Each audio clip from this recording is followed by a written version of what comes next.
Gia standing up. What's poppin'? It's Baby Kale and welcome back to my channel. For those of y'all that are new, go ahead and click the subscribe button down below and the bell notification and get notified every time I drop a new video. Gia's currently looking at me right now. What, mommy? Anyways, I'm gonna be doing a story time of my labor and delivery. I've been wanting to do the story, but it's just so long. So yeah, but bear with me, and y'all gonna be hearing Gia in the background or whatever, so y'all just ignore her. Just ignore her. Gia's over there making flips. Anyways, so why don't we begin? Okay guys, so the first thing, I'm gonna keep looking that way because Gia's scaring me. I feel like she's gonna fall off the bed or whatever, but I have an eye on you, Gia. All right, so first things first. Oh, Jesus. I got you, mommy, I got you. No, you gotta be careful. So first things first, it was February 9th, and it was early in the morning, and I had just did an all-nighter, and I didn't think I was gonna deliver that day. Of course, if not, I wouldn't have done an all-nighter. My delivery date was Valentine's Day, and so yeah, I did an all-nighter. And at 8 in the morning, I went to go use the restroom, and it was just weird. I like looked at the toilet, and it was like TMI, but it was like little particles and like red or whatever. And so, you know what I'm saying, I called a BD, and I'm like, yo, like, I don't know what's going on, like, but I think I'm in labor. And he's like, it's gonna be a false labor, like you're not really in labor or whatever. He said it was like, what's it called? Well, some contractions. There are contractions, but they're like false contractions. Braxton Hicks, that's what he said. He was like, that's what he said, and I was like, no, like, I think this is like for real, because I never throughout my whole pregnancy had like anything like that. And I was already on my 40th week, like 4 more days and I would have been 40 weeks. So I'm like, okay, well, I'm just going to go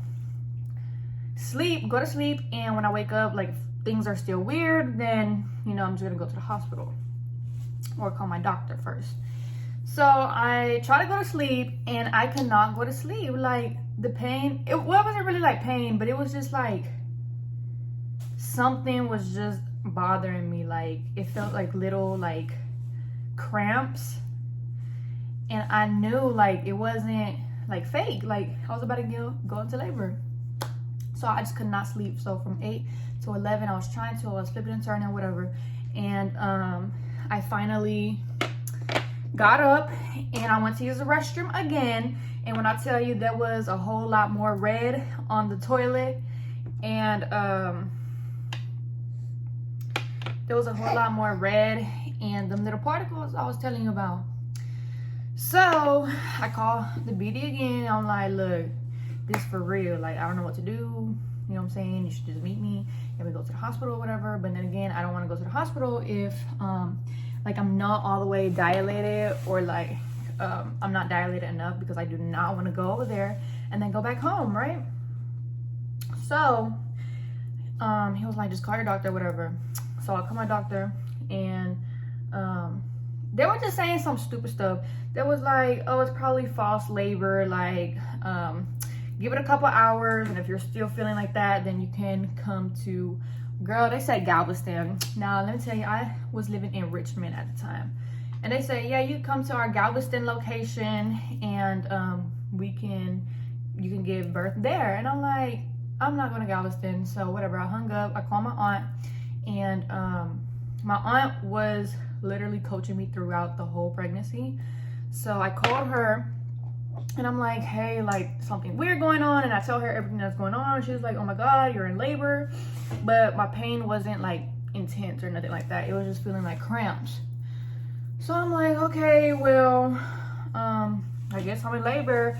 And she's like, yeah, I'm gonna come over. So she comes over. her husband, and my cousins, my 3 little cousins. They come over or whatever, and she's like, if you're not all the way dilated, they're gonna send you home, so we should just start walking from here to the mailbox, because the mailbox was like down the street. And I'm like, okay, let's do that. So we walking or whatever, and I think we do like one time going to the mailbox, and I'm like, oh my god, like I need to shave my legs. Like there's no way I'm gonna go to the hospital and my legs are not shaved, because no, baby. So yeah, we walked one time to the mailbox, and I'm like, I need to shave my legs, so she helps me shave my legs. And like literally I'm like a huge ball trying to shave my legs, trying to get everywhere in between and stuff. And she's here helping me. And then after I done shaving my legs, we actually go for a walk again. And this time we just kept going back and forth. And my aunt is the type to tell everybody everything, all my business, everything, like whatever, right? So she tells my grandma, guys, I forgot to tell y'all, she had told my mom that I was in labor, and me and my mom wasn't talking, and my mom sends my sister over to my house, and me and my sister wasn't talking either. And I'm just like on the stairway, like holding my stomach, and she's like, my mom said you're in labor, do you want me to take you to the hospital? And this is at 11. Like I had just called my aunt already, and I had got off the phone with her. So that's how fast she told everybody. And I'm like, no, I'm not in labor. Like while I'm cramping, I'm saying this. I'm like, I'm not in labor. And she's like, so you don't want me to take you to the hospital? And I'm like, no, because it was like the weirdest thing ever. Like I was not talking to her for like a year and a half. So anyways, back to the part where I said I was walking to the mailbox and stuff. So my aunt had told my grandma, and my grandma pulled up, and my grandma was like, Kelsey, you want to sit down? And I'm like, no, like I want to walk, so when I do go to the hospital, they won't send me back home because I don't feel like doing all that, you know what I'm saying? And so I'm just keep walking or whatever, and my grandma pulls out this chair from her car and she's following me with the chair to the mailbox and back, and she's just like, she keeps saying, Kelsey, like you should sit down, like just sit down. And I'm just like, no, like I need to walk, like I'm good, like it's not hurting, you know what I'm saying? So that's like a problem, because I know when like you actually feel your contractions, that's when like babies can come. So there's no way I'm gonna go to the hospital and like I'm not dilated and coming back. So I just feel like the whole labor and stuff, like you just get really mean. I like literally like everybody kept talking, and I'm just like, I just need everybody to be quiet. Just when my contractions come, just please be quiet. Like y'all can talk the rest of the time, but when they come, just please give me my moment. And so every time I'll have a contraction, everybody just went silent or whatever. So my grandma's watching my 3 little cousins, and my aunt and her husband take me to the hospital because I finally, my contractions started getting heavier and heavier. And for some reason, when I actually got to the hospital and I hear my aunt tell the lady, like, she's in labor, we need a room. As soon as I hear that, when I tell y'all, it's like my body knew, like, okay, like this for real now. And my contractions went from like 0 to 5 real quick. Like 5 for having contractions is still a lot of pain, because baby, let me tell you something, them contractions is no joke. So I was in so much pain or whatever, and they're like, okay, we finally got you a room, can you follow us?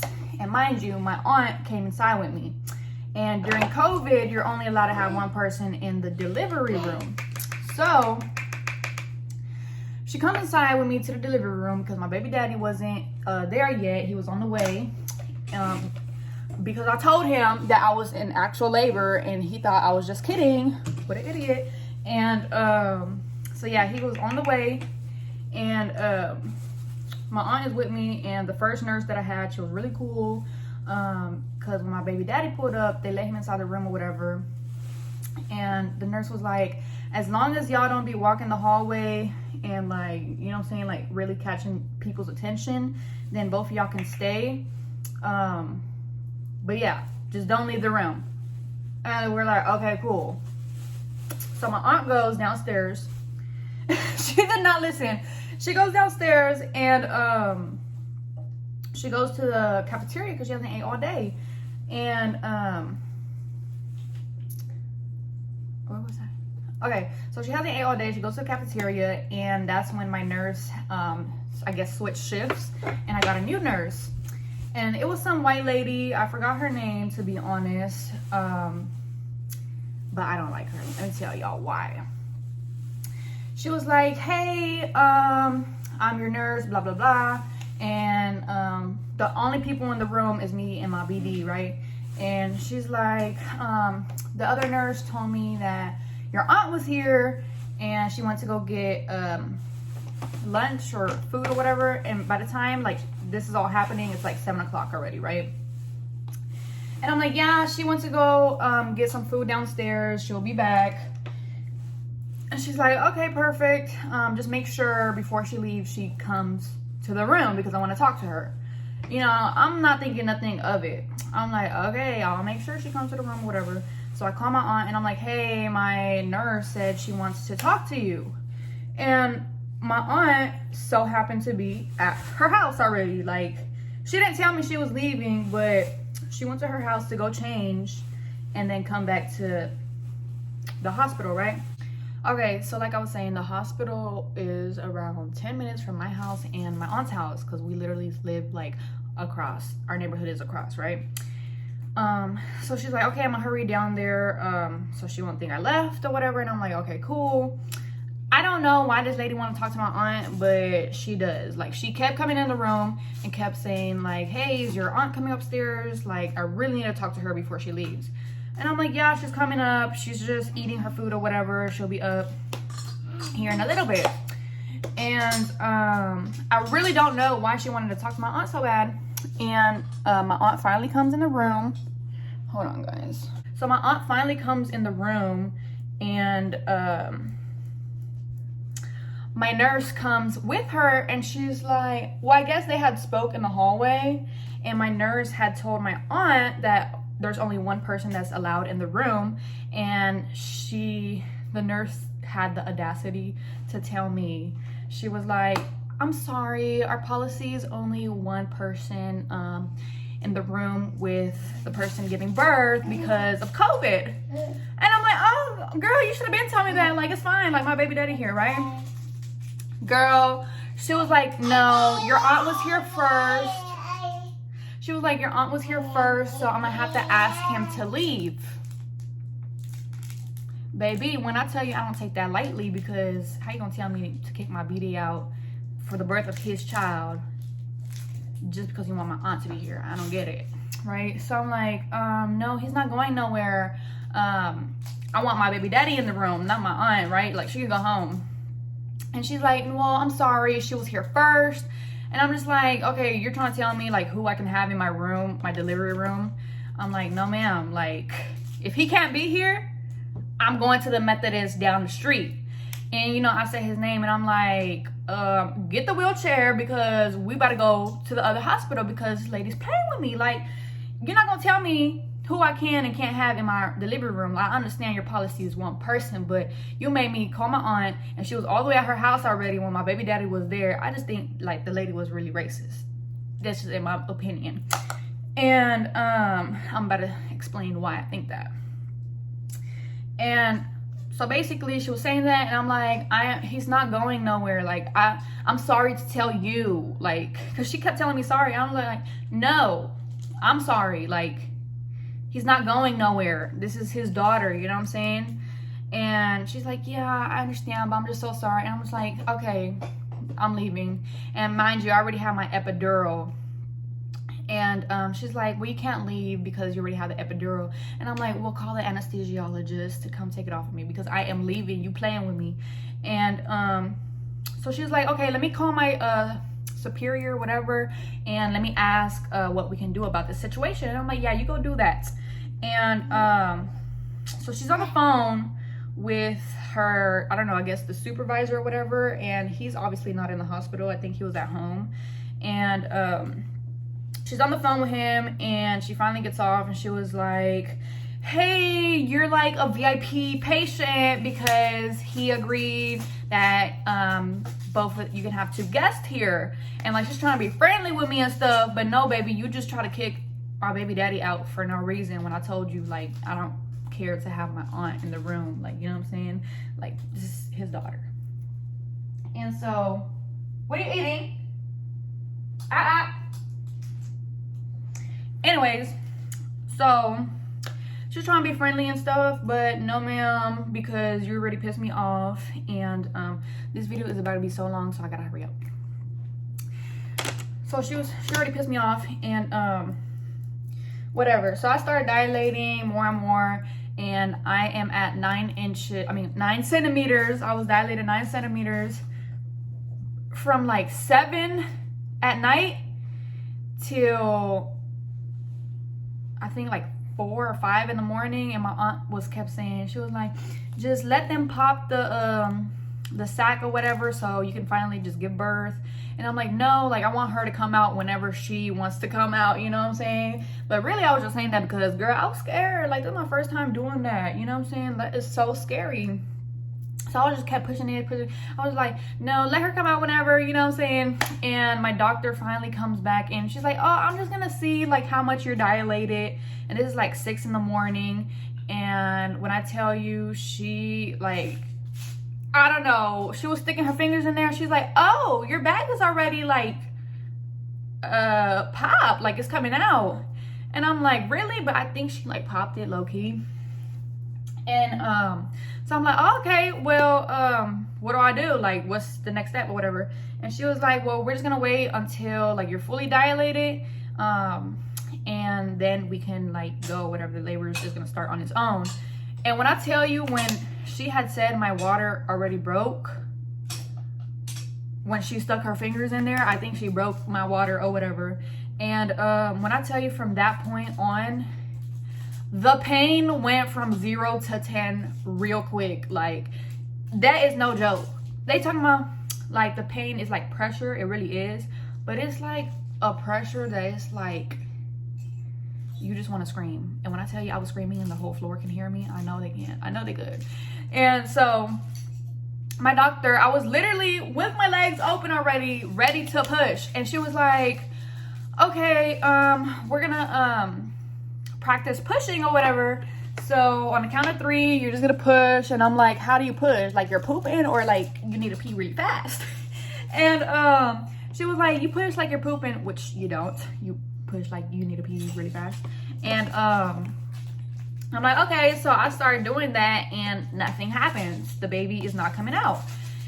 And okay, I forgot to tell y'all that I had surgery on my back a month before Gia was born, and that played a very big role in my pregnancy. I mean, not my pregnancy, but my delivery, because every day I had my roommate, my best friend, she had to take the gauze out and put new gauze in there, right? So there was like, the doctor put her fingers up my, you know, hoo-ha, whatever, and she can literally feel the gauze from my back because it was on my tailbone. And so yeah, that was gonna be an issue, right? But nothing was happening. The baby was not coming out. So she was like, okay, well, I have an emergency C-section downstairs, and I'll be back for your delivery. And I'm just like, no, ma'am, like, I am ready to push. This baby is ready to get out. Like, I am screaming from the top of my lungs, you know what I'm saying?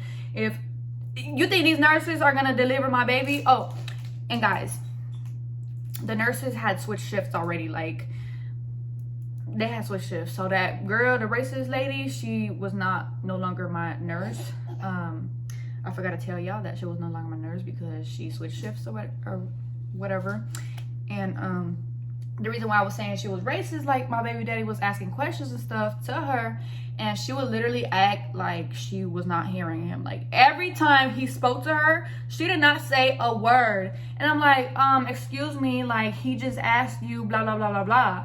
And then she would answer my question, but every time he asked the question, she was like not answering, like she did not hear him. And she had she told my aunt, she was like, hey, like, do you want coffee? I have a machine or whatever, because the coffee from the hospital is really nasty, so you know, I can make you a coffee or whatever.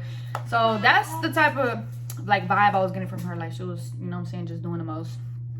But like I was saying, so I was already in delivery, and yeah, my doctor was like, yeah, I'm gonna go do my C-section real quick and I'll be back. And I'm just like, no, like, I'm ready to push. Like, come on, like let's get it on and popping, because we need to get this baby out already, because you already broke my water. So if I wait, I'm just gonna be waiting in pain. You know what I'm saying? The faster she leaves, the faster this pain is gonna go. So she was like, okay, so we're gonna do 1, 2, 3 push, 1, 2, 3 push, or whatever, and try to keep on going. Like, don't try to do breaks. Like, do like little breaks, like, you know what I'm saying? So I'm like, okay, cool beans. We get to doing the 1, 2, 3 push, 1, 2, 3 push, and I'm like, are you sure? Like, I gotta push like if I was pooping? And she was like, yeah. And then so like I tried it my way or whatever, and that's when it was like really like, she was like, oh my god, I can feel the head or whatever. And I'm like, okay, cool. Well, obviously I wasn't saying okay, cool, like I was screaming from the top of my lungs, because hunty, my hoo-ha was going like that, you know what I'm saying? Bones was breaking. So I was screaming from the top of my lungs, and yeah. And then so my doctor told me, she's like, the baby's struggling to get out because I can feel your galls from your back. So we're gonna have to flip you over, take the galls out, then flip you over again, because the baby's head just go like this and it comes back down, go like this and it comes back down. And I'm like, oh my gosh, like, why y'all didn't do that before y'all broke my bag? You know what I'm saying? So they flipped me over, and literally my legs are like super numb. I cannot feel anything. They're so heavy. And I'm screaming from the top of my lungs. My aunt and the nurse has one leg, and I have the other leg. And my BD was in the corner crying. He thought I didn't see him crying, but like when the baby came out, I was like, you know, I say his name or whatever, and he over there. Anyways, okay, so you laughing, mommy? Okay, so I'm probably gonna have to do a part 2, because if not, this video is gonna be like 40 minutes long, and that's the most, because yeah. But y'all really need to like hear my second part of the story, because I felt like a crackhead, you know what I'm saying? But back to the story. They took the gauze out, they flipped me back, and I'm like, okay, just move, like everybody move, just hold my legs. And I literally was going like this, like pushing around the head down, so the baby can just like pop out already, you know what I'm saying? And after they pop out, like, it'll just be so much easier. And that's exactly what I did. And her head came out, and as soon as her head came out, like, I pushed one more time, and it just was so disgusting. It felt like a slimy thing just came out, and I was like crying. I don't know, like, the feeling, I cannot describe that feeling. I don't know if I was happy, if I was sad, if I was mad or scared. I don't know how I felt at the moment, but I was just crying and crying and crying and crying. And I don't know, it wasn't because of pain, I know that for sure. It wasn't because of the pain, but I don't know if it was because, like, tears of joy, like, is that the feeling of tears of joy? I'm not really sure. But if it is, like, it's so weird because I cannot describe that feeling. Like, I don't know what it is. And I'm pretty sure you know what the feeling of happy and angry, like, this on two different sides of the scale. But I did not know how I felt. So the baby came out, and me and my BD was like, I do not want to hold her. Like, girl, I was scared. He was scared because she's so little. And I'm just like, just please, like, I don't want to hold her. Don't pass me her when she comes out. So my aunt was like, okay, well, I'll cut the umbilical cord or whatever, and I'll hold her and whatever. And I'm like, okay, cool. So the baby comes out finally. My aunt cuts the umbilical cord. I don't really know what's going on because, like, I'm in, like, the clouds. Like, I don't know what's going on. And they take the baby to the little thing, you know, where they put the baby. And I look over because I just got done pushing, and that's when I said my baby daddy name or whatever, and I seen him, and he looked like, I don't know, he looked scared or whatever, but he over there in the corner crying or whatever. I seen you. It's not a big deal, but look, so I'm like, go check on her, like she out. And he was like, oh my God, like, I don't know if we were both just like, what just happened, like we're shocked, because the baby was definitely crying, but we both just had like a realization, like the baby's really out, like oh my gosh. So he goes over there to go see the baby, and I am pushing out my placenta. So disgusting, but honestly it was easier than pushing the baby out, because you know everything already wrapped. So disgusting. If you don't have kids, you don't have kids. But yeah, so my placenta came out and they were sewing me, and I did not feel anything at all. I was actually good after that, but my daughter's doctor came to me, and she was like, hey, we're gonna have to take the baby to the NICU because she I guess swallowed poop or whatever when she was in the womb. And I'm like, okay, like I guess like whatever, because she said that like don't worry, she's gonna be fine. And I'm like, okay, cool, as long as she's gonna be fine. I don't know, my aunt was dealing with that. This was just too much. So I hear the doctor and my aunt talking, and she was like, the nurse was like, well, the doctor was like, oh, she's so beautiful, what's her name? And my aunt was like, her name is Giovanna.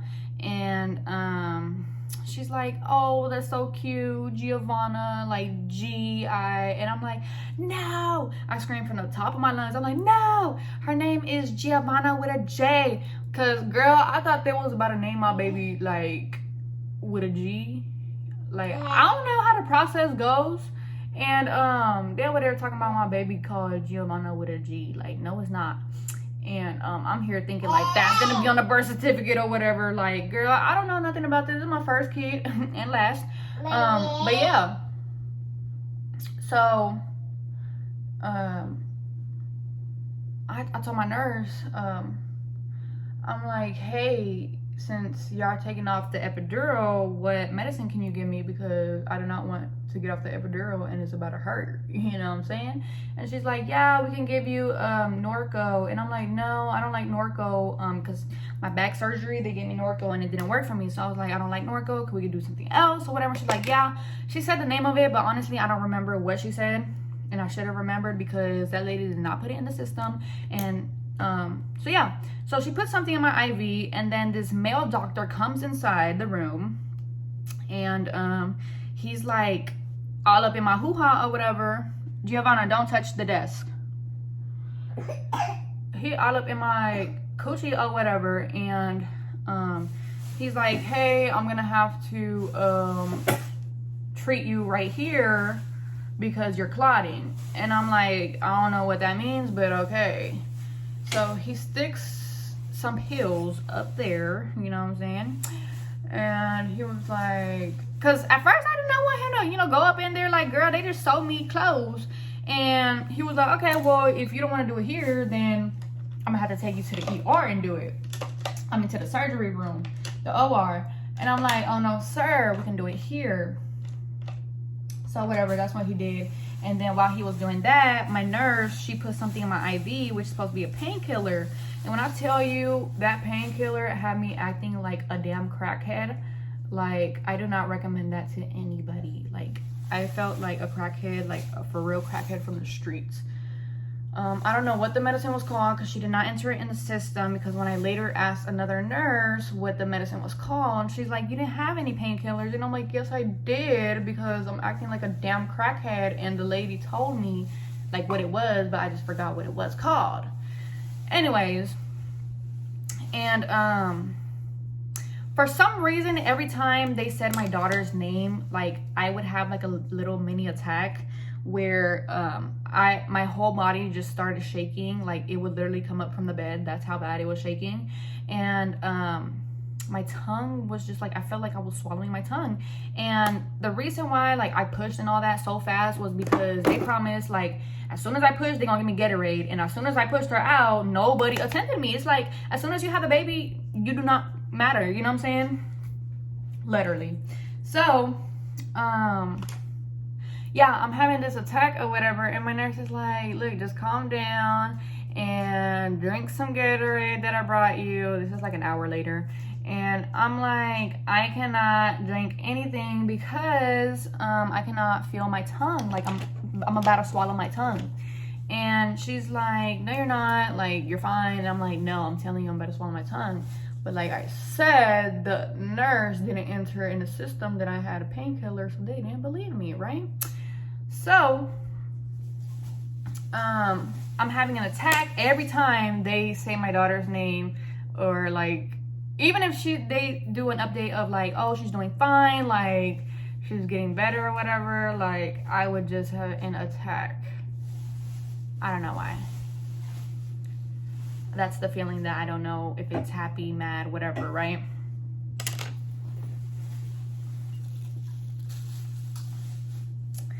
So, yeah. And when I tell you, after I had my first attack, like I was so high, like the painkiller kicked in. Like when I tell you, I felt like I did the hardest drug there was, for real. Like, this is ridiculous. I don't remember a lot of what had happened in my delivery room after that, because like I was literally like a crackhead, and yeah, I don't really remember. So my aunt was telling me that I was cursing out my daughter's doctor and stuff, and I remember that the CPS or whatever came inside my room to talk to me, and they were like asking me questions and stuff, and I was just literally so worried because like I was high, like super high, and I'm like, what if I don't answer these questions right, you know what I'm saying? And so yeah, but I think she knew like I was high or whatever. And yeah, she later on went to go ask me the questions again like the next day because but yeah, I was telling everybody in the room, I was like, I'm gonna sue everybody in this room, and I was calling like the doctors the B word and all of this, and like everything was just so crazy. Like, and I'm not that type of person to do any of that. Like, I honestly felt so bad, like for real. And they were all just so helpful, and I just don't know why I was doing that. Like, I'm telling you guys, because I was high, right? So, my nurse, she was so sweet. My nurse, she comes to get me from this thing with a wheelchair or whatever, and she's like, before you leave the room, do you need to pee? And I'm like, yes, I need to pee. And she takes me to the restroom, and she helps me use the restroom. And I was just so mean to her, like the whole time I was high, and I was still high when I was using the restroom, right? So she had to hold me and stuff like that. And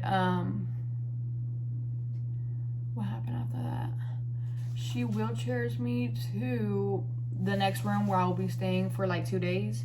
And while she's like wheelchairing me, if that's even a word, that's probably not a word.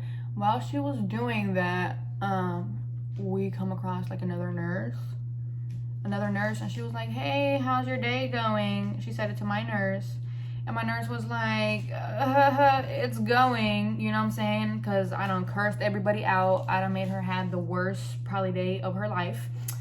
I literally asked this lady if she liked her job while she's taking my poop out during the labor, you know what I'm saying? That was so disgusting, like TMI, like, but whatever, like it happened, so I don't care. But yeah, this time I was super zooted. But the story continues. So we get back to my room, And I'm like, is her day going bad because of me? Like, I'm still high, right? And I'm here asking her this stupid question. I'm like, is it because of me? Is it my fault? And she just like, you know, laughs it off. She doesn't answer yes or no. And I'm like, well, I'm so sorry. Like, you know, like this is when I'm like, when you high, you come in and out of your high. So like, I was trying to like tell her like, bro, I apologize. You know what I'm saying? And she's like, you just had a kid. You just had a kid. Like, just chill. And I'm like, okay, whatever. And so yeah. So she drops me off in the room or whatever, and she closes the door. And my aunt is still with me. And she's like, at this point, like, it has been hours since my doctor had my nurse gave me the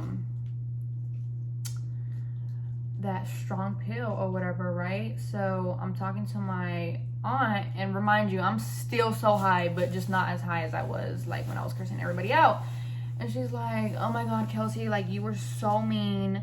Like, you cursed out Gia's doctor, you cursed out everybody, and you were screaming, I'm gonna sue you and all this. And I'm just like, oh my god, that sounds like me. Like, it does.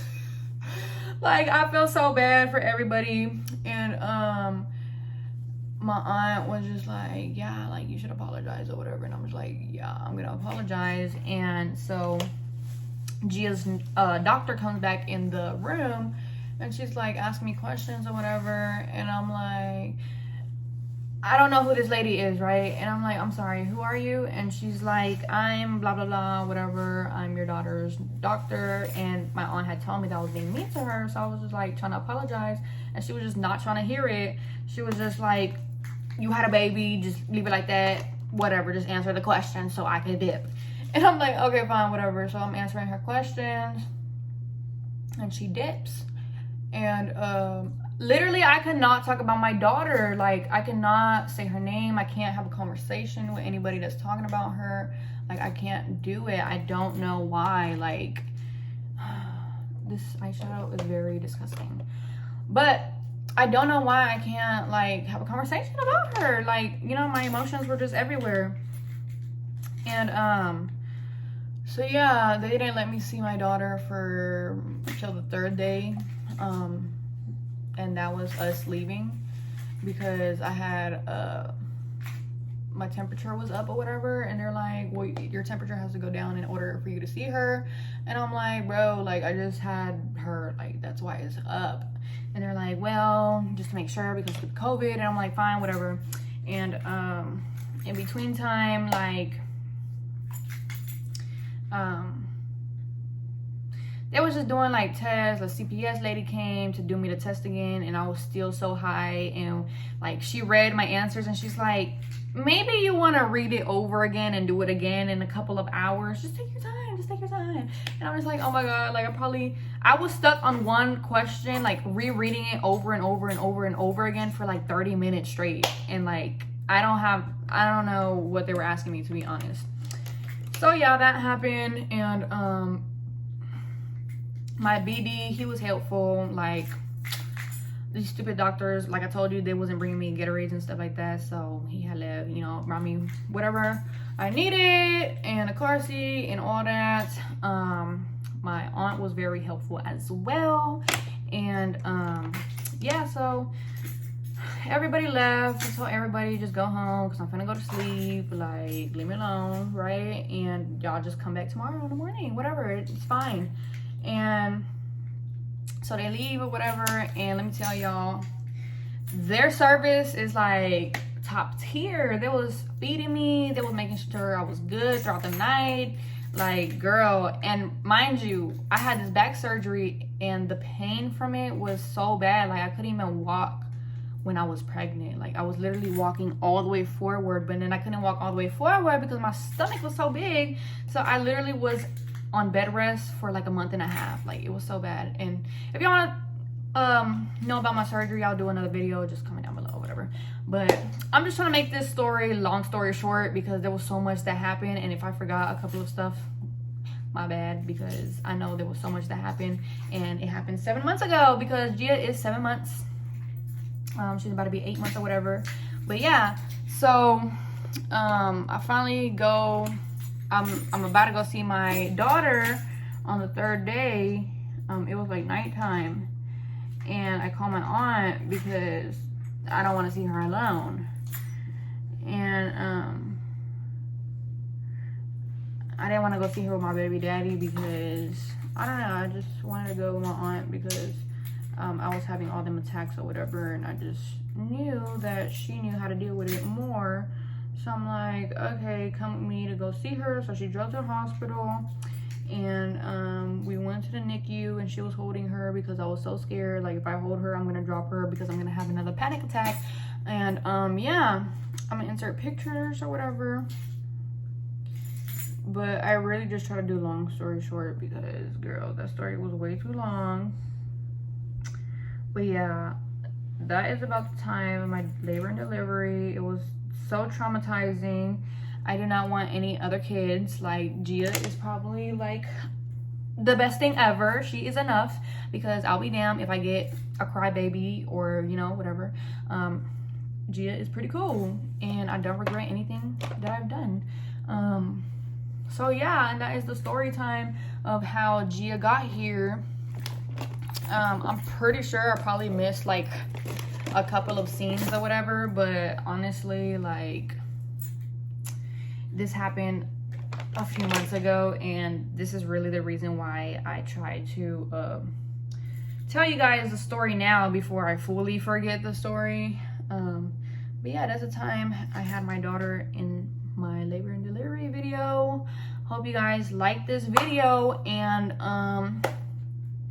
I'll see y'all next time. Subscribe to my channel and go watch my other videos if you haven't already, and click the bell notification to get notified every time I drop a new video. And guys, I'm about to show y'all Gia, because what is the story without my daughter, right?